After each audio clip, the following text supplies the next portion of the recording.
Hello. बाहेर पाऊस चालूच आहे बरं का. आणि आम्ही ना लहानीसाठी झोका घेतला होता.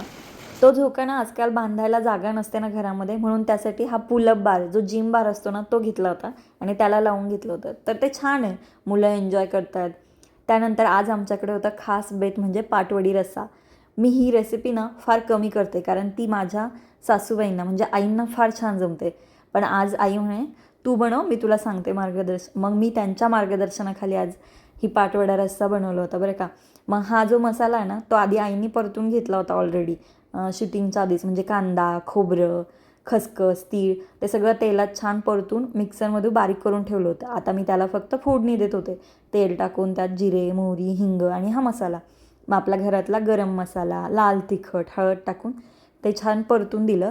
आणि आता ते तेल सुटेपर्यंत परतायला गॅसवर ठेवलं होतं. तोपर्यंत आम्ही इकडे करत होतो पाटवड्याची तयारी.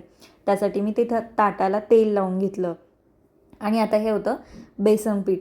ते 1 वाटी बेसन पीठ घेतलं आणि त्याला 1 वाटी पाणी आणि ते छान मिक्स करून घ्यायचं. मग ते शिजवण्यासाठी कढईत तेल, हिंग, हळद टाकून ही हिरवी मिरची आणि लसूण मिक्सरमध्ये बारीक करून परतून द्यायचा छान.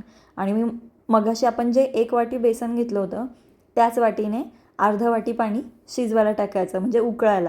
मग पाण्याला उकळी आली की ते आपण मगाशी केलेलं बॅटर यात टाकून छान हलवून शिजवायचं. म्हणजे त्याचं घट्ट पिठलं झालं पाहिजे कारण ते थापता आलं पाहिजे. तोपर्यंत हे बघा ह्या मसाल्यालाही छान तेल सुटलं होतं. मग त्यात आईंनी गरम पाणी टाकून घेतलं आणि आता त्याला पुन्हा उकळी यायला ठेवायचं होतं. मग त्यानंतर हे पिठलंही तयार झालं होतं. आता इथे वाटीला तेल लावून आई त्याला छान थापून घेत होत्या कारण त्याच्यानंतर मग आपल्याला वड्या पाडायच्या होत्या. मग छान थापून त्याच्यावर किसलेलं खोबरं, कोथिंबीर छान आईने लावून घेतली आणि त्यानंतर त्याचा डायमंड शेप म्हणजे पतंगाच्या आकाराच्या वड्या पाडून घेतल्या छानशा.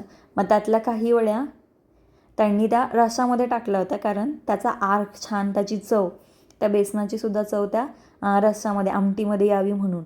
आणि बाकीच्या वड्या ताटामध्ये बुडवून खाण्यासाठी आम्ही ठेवल्या होत्या.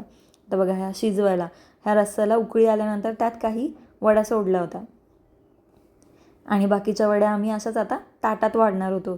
तर असा होता माझा. आणि त्याबरोबर नंतर मी बनवल्या होत्या भाकरी. बघा काही काही आणि ह्या अशा वड्या झालत्या. काही काही भाज्यांबरोबर ना भाकरीच खावी म्हणजे मसालेदार शेवग्याची शेंगा, काळ्या, भरलेली वांगी, पिठलं यांच्याबरोबर भाकरीच छान लागतात.